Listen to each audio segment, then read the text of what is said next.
Hi అండి, అందరికీ నమస్తే. ఈరోజు వీడియో వచ్చేసి బనానా వీట్ ఫ్లోర్ బ్రెడ్ అండి. ఇది మనం చాలా ఈజీగా చేసుకోవచ్చు అండి. పిల్లలకి చాలా హెల్తీ రెసిపీ.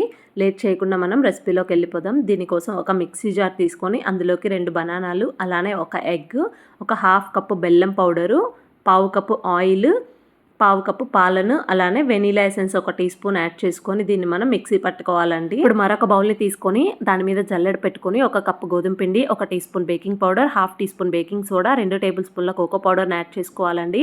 ఇలా యాడ్ చేసుకున్న తర్వాత వీటన్నిటిని కూడా మనం జల్లించుకోవాలి. ఇలా జల్లించుకున్న తర్వాత వీటన్నిటిని ఒకసారి మిక్స్ చేసుకోండి స్పాచులాతో. ఇలా మిక్స్ చేసుకున్న తర్వాత ముందుగా మనం మిక్సీ పట్టుకున్నటువంటి మిశ్రమాన్ని దీనిలోకి యాడ్ చేసుకొని 1 డైరెక్షన్ మెథడ్లో దీన్ని మనం మిక్స్ చేసుకోవాలండి. ఇలా మిక్స్ చేసుకుంటున్నప్పుడు మనకి ఇది గోధుమ పిండి కాబట్టి కొంచెం థిక్గా అవుతుందండి. ఇప్పుడు ఇందులోకి మనం 2 టేబుల్ స్పూన్ల పాలను యాడ్ చేసుకొని కన్సిస్టెన్సీ అనేది అడ్జస్ట్ చేసుకోవాలి. చూడండి, మనకి బ్యాటర్ అనేది ఈ విధంగా ఉండాలి, కొంచెం రిబ్బన్ కన్సిస్టెన్సీలో ఉండాలండి. ఇలా మిక్స్ చేసుకున్న తర్వాత బేకింగ్ ట్రేలో నేను బటర్ పేపర్ యాడ్ చేసుకున్నానండి. మీరు మైదా పిండితో అయినా డస్టింగ్ చేసుకోవచ్చు.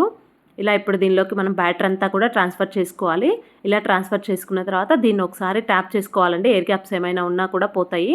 ఇప్పుడు దీని మీద నేను ఇక్కడ డార్క్ చాక్లెట్ని చిన్న పీసెస్గా కట్ చేసుకొని యాడ్ చేసుకున్నాను. ఇది కంప్లీట్లీ ఆప్షనల్ మాత్రమే. ఇలా యాడ్ చేసుకున్న తర్వాత దీన్ని మనం ఓవెన్లో 30 మినిట్స్ పాటు బేక్ చేసుకోవాలండి, 180 డిగ్రీస్ దగ్గర. మీరు స్టవ్ మీద బేక్ చేసుకోవాలి అనుకుంటే ప్రీహీట్ చేసుకున్నటువంటి కడాయిలో 30 to 35 మినిట్స్ పాటు లో ఫ్లేమ్లో మధ్యలో ఒకసారి చెక్ చేసుకుంటూ బేక్ చేసుకోవాలండి.